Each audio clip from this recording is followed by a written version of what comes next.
एक second frame check कर लो कि परफेक्ट. મારા આવા હેર છે ને, પહેલાં મારી મમ્મી કહેશે માથું ઓળવાની ખબર જ નથી પડતી. પણ શું કરું હવે, હમણાં ધોયેલા હેર આવા જ હોય. ઉત્તરાયણ સિવાય પણ ધાબા પર આવવાની બહુ જ મજા આવતી હોય છે. અને એમાં યાર અરવલ્લી જિલ્લાની મહેક, હા, ઘરનો જમવાનો સ્વાદ અને વાત જવા દો. પહેલાં તો 2026નો પહેલો વ્લોગ. Welcome to all. જે લોકો માનતા હોય કે આ નવું વર્ષ છે એના માટે હેપી ન્યૂ યર. અને મારા જેવા હોય જે નથી માનતા, કારણ કે સાલ તો બદલાતું જ રહેતું હોય છે, પણ એક જ વસ્તુ છે જે નહીં બદલાવતી, પોતાની જાત. જે આપણે ભૂલો કરી હોય ને એમાંથી આપણે શીખતા નથી. કેમ કે મહિનાઓ, વર્ષ બધું જ બદલાશે, લોકો બદલાશે, સંબંધ બદલાશે, પણ આપણે પોતે અંદરથી બદલાવાનું જ ભૂલી જઈએ છીએ, જે આપણા સારા માટે હોય છે. તો વેલકમ. આજે 3 જાન્યુઆરી. કેમ કે જ્યારે આ વ્લોગ તમારી પાસે પહોંચશે ત્યાં સુધી આ તારીખ જતી રહી હશે. એક તરફી મોહબ્બત.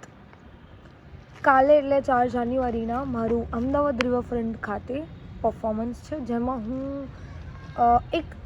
એક તરફા પ્રેમની વાત કરવાની છું, જે પહેલી વાર કંઈક મેં હિન્દીમાં ટ્રાય કર્યું છે.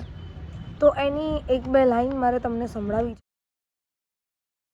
આ તમે આગળ જે જોયું એ બસ આની પ્રેક્ટિસ જ હતી.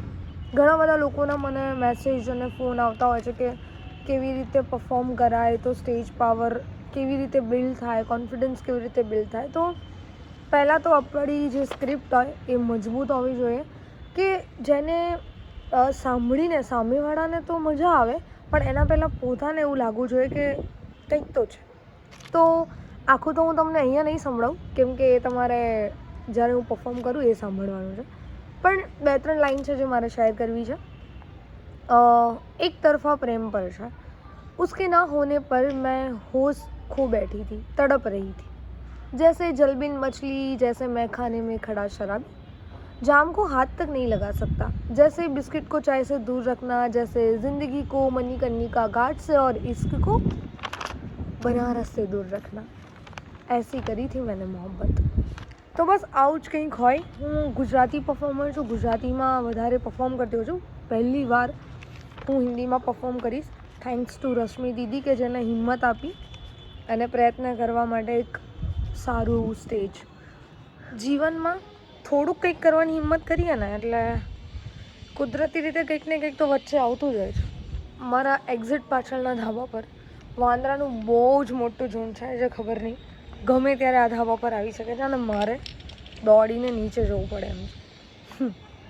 પહેલાં તો થેન્ક યુ સો મચ. મારું ચોથું પુસ્તક સંબંધોમાં પાનખર, જે હમણાં જ અમદાવાદ ખાતે ગુજરાતી સાહિત્ય પરિષદમાં લોન્ચ થયું. તમારા બધાનો બહુ જ પ્રેમ મળ્યો, સહકાર મળ્યો અને સપોર્ટ મળ્યો. Thank you so much.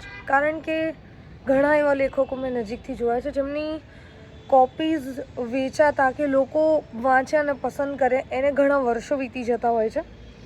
પણ હું નસીબદાર કહેવાઉં કે તમે લોકો મારી કલામાં આટલું માનો છો, મારું લખેલું વાંચો છો.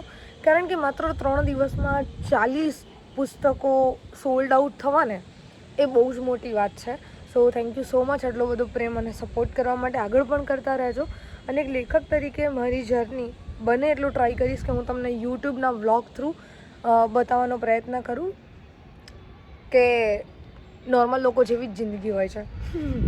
એક છોકરી તરીકે જેમ બીજી બધી છોકરીઓ કચરા પોતા વાસણ કરતી હોય છે, એમ મારે પણ કરવા જ પડતા હોય છે. એટલે એમાં કોઈ નવાઈની વાત નથી. એક દીકરી તરીકે તમે અવતાર મળ્યો જ છે, તો આ બધું તો કરે છૂટકો. સીઓ સૂન. કારણ કે હજી એ પણ નક્કી કરવું છે કે કાલના પ્રોગ્રામમાં હું કયા આઉટફિટ પહેરીશ, કયા વધારે સારા લાગશે, એની સાથે જ્વેલરી કેવી સારી લાગશે. સો આવું બધું ચાલતું રહે છે. C you. તો બસ કંઈક આ આઉટફિટ પહેરવાનું વિચાર્યું છે, જેની લંબાઈ આવી ગઈ છે. બસ ઇયરિંગ્સમાં કન્ફ્યુઝન છે કે આ વાળી પહેરું કે પછી આ વાળી?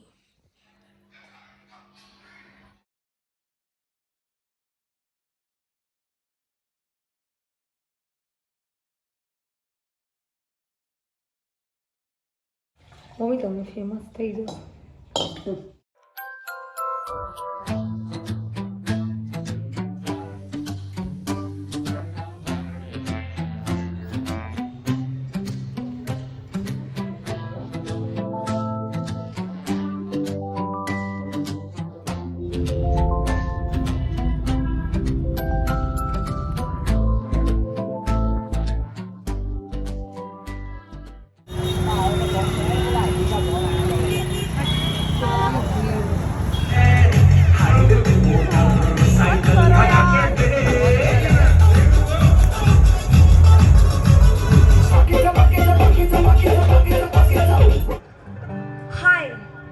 मोहब्बत मैंने कुछ इस कदर करी थी मोहब्बत एक तरफी जिसमें सिर्फ और सिर्फ मैं थी और उसके होने का एहसास. चलो तो शुरू से शुरू करते हैं. कुछ आपकी तो कुछ मेरी एक तरफी मोहब्बत की बात करते हैं. वो पूरी तरह से अनजान था और मैं उसके चाहत के दलदल में फंस गई थी. ना तो बाहर निकलना चाहती थी, ना ही तो नफरत के आड़ में उस चाहत के दलदल में पूरी तरह से डूबना चाहती थी. अक्सर हर शाम मेरे दोस्तों के साथ चाय पीने का वक्त होता था और उसी वक्त बड़ी महफिल में उस चांद का कदम रखना होता था. कमबख्त नजरें उसके आने से एक दफा शर्मसार हो जाती थी. उसके चेहरे पर से नजरें हटने का नाम तक नहीं लेती थी. सिर्फ जलबिन मछली जैसे मैं खाने में खड़ा शराबी जाम को हाथ नहीं लगा सकता. जैसे बिस्किट को चाय से दूर रखना, जैसे जिंदगी को मणिकर्णिका घाट और इश्क को बनारस से दूर रखना. उतना ही मुश्किल था मेरा उस एक तरफी मोहब्बत में उसके बिना जीना. बस इस कदर मेरी अलग सी चाहत अधूरी सी रह गई. मोहब्बत क्या होती है ये जानने मेरा दिल और जानूं मैं उससे पहले हंसते हंसते टूट गया और मैं हंसते हंसते बिखर गई.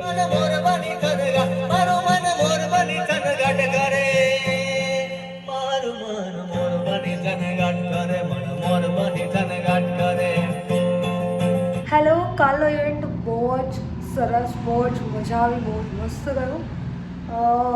7 વાગે એક્ઝિટ ચાલુ થયો અને 8 વાગે પૂરો પણ થઈ ગયો. જે પ્રમાણે અમે લોકોએ ટાઈમિંગ ગણ્યું હતું કે આટલા મિનિટ આ પરફોર્મ કરશે, આટલા મિનિટ આ પરફોર્મ કરશે. સો બહુ જ મજા આવી. ઓપન જગ્યામાં પહેલી વાર એવો કોઈ પ્રોગ્રામ હતો જે ઓપનમાં હોય. બાકી તો ઓડિયન્સ સિલેક્ટિવ હોય છે, સાહિત્ય પ્રેમી હોય, એવા બધા હોય, મોસ્ટલી બધા ફ્રેન્ડ્સ અને ઓલ. પણ પહેલી વાર એવું હતું કે આવી રીતે રિવરફ્રન્ટ પર અમે લોકોએ શો કર્યો. ખુશી એ વાતની છે કે કોઈ એકાદ બે પણ ઓડિયન્સમાં વ્યક્તિ બેઠા હોય ને, પણ એ દિલથી સાંભળતા હોય ને, તો બહુ જ ખુશીની વાત છે. પણ કાલે ઓછામાં ઓછા 40 જેટલા લોકો તો હતા. બહુ જ મજા આવી, બહુ જ મજા આવી. પહેલી વાર હિન્દીમાં પરફોર્મ કર્યું, ઘણું શીખવા મળ્યું. અને બસ સ્ટેજ પર જાઓ એટલે આસપાસની દુનિયા ભૂલાઈ જ ગઈ હોય. બસ ખાલી એને પરફોર્મ કરવાનું હોય, જે રેડી કર્યું હોય. બધાનો બહુ જ સારો પ્રતિભાવ મળ્યો.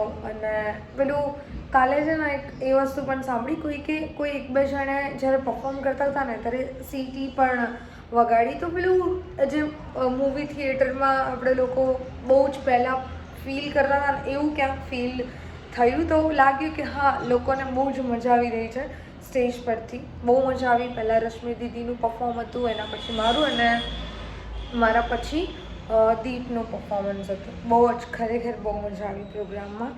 આવી રીતે મહિનામાં 1-2 એવા ઇવેન્ટ થતા હોય છે કે જ્યાં હું પરફોર્મ કરતી હોઉં છું મારી જ રચનાઓ. તો તમે જો જાણવું હોય કે ક્યાં છે, સાંભળવા આવવું હોય રૂબરૂ, અને મોસ્ટ વેલકમ, તમે સાંભળવા આવશો તો બહુ જ ગમશે.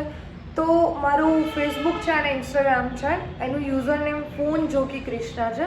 તો તમે ફોલો કરજો, જેનાથી તમને રોજે રોજની અપડેટ મળશે કે નેક્સ્ટ પ્રોગ્રામ મારો ક્યાં થવાનો છે. તો આવજો સાંભળવા, અને બસ આવી જ રીતે બહુ બધો પ્રેમ કરતા રહેજો. ફરીથી મળીશું એક નવા વ્લોગ સાથે. આઈ હોપ કે તમને આ વ્લોગ ગમ્યો હોય. Stay tune and keep signing with phone jockey Krishna.